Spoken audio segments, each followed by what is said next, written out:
Gostaria de saudar a cada irmão nesta manhã com a gloriosa paz do Senhor Jesus. Chamar sua atenção para o que diz o Evangelho de São Marcos, capítulo de número 8, verso de número 34 a o 37, que nos diz a seguinte verdade, olha. Então, convocando a multidão e juntamente com seus discípulos, Jesus lhes disse: se alguém quer vir após mim, negue-se a si mesmo, tome sua cruz e siga-me. Pois quem quiser salvar a sua vida, perdê-la-á. Quem perder a sua vida por causa do Evangelho, esse a salvará. Que adianta o homem ganhar o mundo inteiro e perder a sua alma? De que daria uma pessoa em troca da sua alma? E aí, a partir dessas interrogações, eu queria trabalhar com você, né, nesta manhã e nós pensarmos o que de fato o que verdadeiramente importa, né? A vida por si só ela tem que ter significado, ela tem que ter sentido. E quantas pessoas não dá sentido real para a vida terrena o qual está a viver? E eu queria mostrar à luz da Escritura, meus irmãos, que Jesus, nesse texto, ele nos convoca a nos dispormos a segui-lo, né? E para seguir a Cristo tem que caminhar em suas pisadas, em suas veredas estreitas e andar nos seus caminhos realmente estreitos. E é por aí que a gente tem que, de fato, estar a caminhar. E nessa caminhada cristã, nós vamos ver o sentido real da vida. Porque pessoas dão sentido à vida, a dinheiro, a uma profissão de destaque, a fama e coisas similares. E nós compreendemos que nada disso tem sentido quando o homem não galga, não desfruta da certeza da salvação na eternidade. Por isso Jesus disse assim, olha, se alguém quer vir após mim, negue-se a si mesmo, tome sua cruz e siga-me. Eu queria evidenciar, o primeiro momento aqui a vocês é que para seguir a Cristo tem que se negar a si mesmo. Tem que crucificar o seu ego. Tem que, de fato, ter a disponibilidade de carregar a cruz, né? As pessoas hoje querem um evangelho, como eu sempre digo e reitero, um evangelho sem cruz, um evangelho só de glória, um evangelho só de coroa, de triunfo. Mas o evangelho que nós pregamos é um evangelho que tem a cruz na caminhada. Lá na frente, na reta final, se tem a coroa, de fato conquistada pelo mérito de Cristo. Entretanto, na minha e na tua trajetória, não podemos abandonar a disponibilidade de carregar a cruz. Por isso Jesus deixou bem claro, se alguém quer vir após mim, negue-se a si mesmo, né? E aí eu quero dizer a você, meu amado, se disponha a carregar a cruz. Se disponha a negar o seu próprio querer, em detrimento daquilo que Deus tem para a sua vida. Porque lá na frente, essa cruz haverá de ser trocado em uma coroa de glória. Coroa essa, como eu disse, não é do homem, não é reconhecimento e mérito do homem, mas é o mérito de Cristo, que realmente, ao consumar sua obra no Calvário, ele nos deu a coroa da vitória. E aí ele diz, siga-me. E aí você não precisa ser seguidor de pastor, de padre, de qualquer outro segmento religioso. Você tem que seguir a Cristo, né? Você é chamado por Cristo para o segui-lo e segui-lo no dia a dia. Não é simplesmente de forma esporádica, de 8 em 8 dias numa missa, num culto, mas é ter uma vida com santidade e integridade diariamente para com Deus. Esse é o grande desafio do seguidor de Cristo. É ter a disponibilidade de entrar onde Cristo entrou, de falar o que Cristo falou, de procurar viver o que Cristo viveu. O maior modelo do cristianismo que de fato nós temos a seguir a Cristo. Por isso que o próprio nome cristão significa uma réplica de Cristo, uma xerox de Cristo, né? Um modelo o qual devemos seguir, que é Cristo. E aí, se você de fato quer ser cristão, você tem que se moldar, eu tenho que me moldar a figura sublime, santa de Cristo Jesus, nosso único e suficiente Senhor. E aí, meus amados, eu quero prosseguir e aí chamar sua atenção ao que diz o verso 35 e 36. Pois quem quiser salvar a sua vida, perdê-la, né? Quem perder a sua vida por causa do evangelho, esse há de salvar, né? Ou seja, a vida é uma troca, a vida é um verdadeiro plantio. Você planta a semente e é aquilo que você planta, você haverá de colher lá na frente. Você que se dispõe a levar a cruz, haverá de ter uma coroa lá na eternidade. Agora, muitas pessoas querem ter a coroa nessa terra, né? Quantos ídolos têm morrido aí? Quantos famosos têm se acabado? Mas são pessoas que constroem sua história nessa terra. Escreve sua história como semelhante à beira de uma praia, na areia da praia, que vem a onda e apaga. Mas a minha e a tua história tem que ser escrita na eternidade. Uma história eterna. Uma história que há de perdurar os tempos dos tempos. E é por aí que a gente tem que prosseguir. Seguir a Cristo.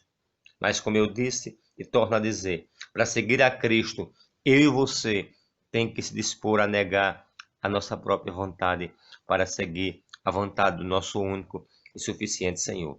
E aí, por fim, eu encerro com essa verdade-chave do verso 36, que diz: de que adianta o homem ganhar o mundo inteiro e perder a sua alma? Né? E aí é a frase emblemática que eu quero trazer à tona, né? O que verdadeiramente importa? Importa eu ter carro, importa eu ter um bom casamento, importa eu ter um bom emprego, um bom nome na sociedade. Nada disso importa e qualquer outra coisa importa, a não ser o que importa para mim e para a tua vida é saber se eu sou um salvo na pessoa de Cristo Jesus. Saber no dia em que eu fechar os olhos, haverei de abrir na eternidade ao lado dele. E quantas pessoas querem viver uma vida totalmente fora do padrão de Cristo? Vive uma vida religiosa, vive uma vida de farisaísmo, de aparência, mas não vive uma vida de santidade no íntimo, no coração. E pensam eles que lá, né, vão de resolverem o problema dele. Não. A minha e a tua vida é resolvida na vida terrena. A definição do futuro na eternidade tem que se definir em vida, não em morte.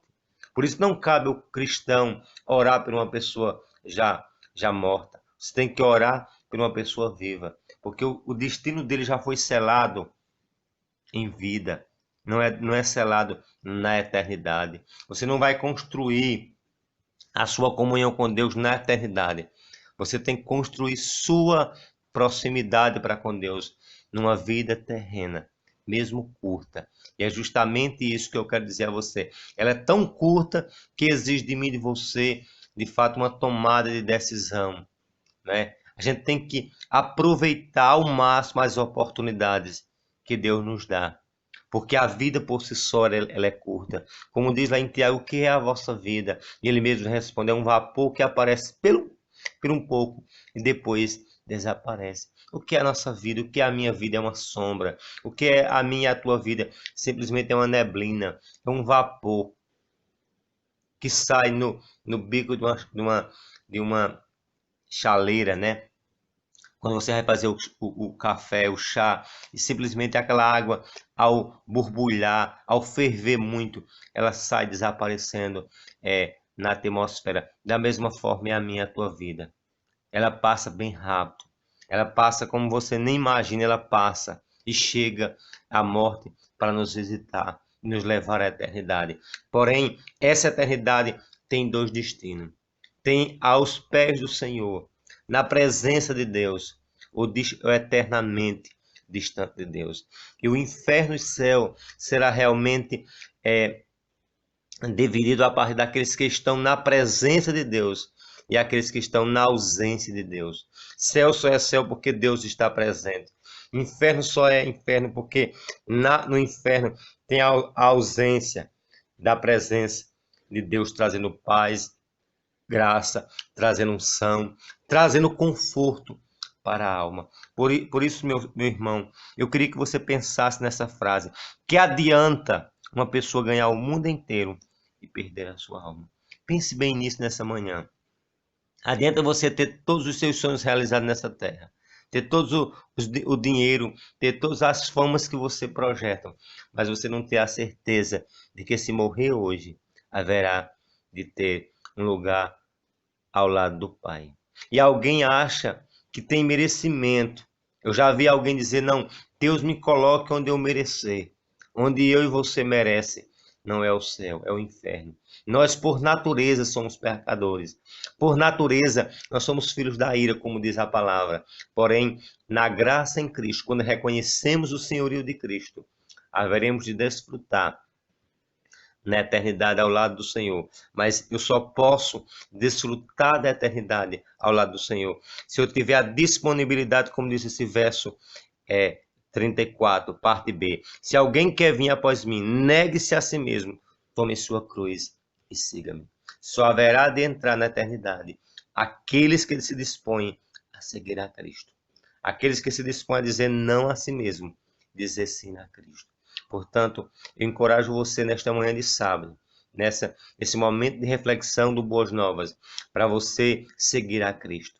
Não é para você seguir a congregacional, não é para você seguir a Assembleia de Deus, não é para você seguir a Igreja Católica, Espírita e qualquer outra denominação. Eu estou dizendo a você que para entrar no céu, você tem que ser um seguidor de Cristo. Você tem que ser um cristão autêntico, lavado, remido, transformado pelo sangue do Cordeiro Divinal. É aí onde de fato se encontra o caminho da salvação. Ele não é apenas um dos caminhos, ele é o caminho. João 14, 6 é bem claro. Ele disse, eu sou o caminho, a verdade e a vida. Ninguém veio ao Pai a não ser por mim. Quer a eternidade, quer ser salvo, quer de fato abrir mão de tudo aquilo que você tanto se apega, mas ter a certeza de que a eternidade você estará com Cristo. Eu digo a você, siga a Cristo e de perto. Siga trilhando as veredas da justiça. Siga a Cristo, porque quando você há de passar realmente pelo vale da sombra da morte, você terá um pastor que haverá de guiar você os lugares mais distantes, mais remotos, mais escuros. E, portanto, eu encerro dizendo, siga a Cristo. Não tem outro caminho que conduz a Deus a não ser Cristo. Deus te abençoe e vamos juntos na esperança de que tudo há de passar. Todas as dores haveremos de passar. A cruz que estamos a carregar, haveremos de um dia colocar nos pés de Cristo e receber dele uma coroa. Coroa essa que haveremos de dar a ele, porque o triunfo da minha e da tua vitória já foi conquistada por ele na cruz do Calvário. Deus te abençoe, siga unicamente e suficientemente a Cristo.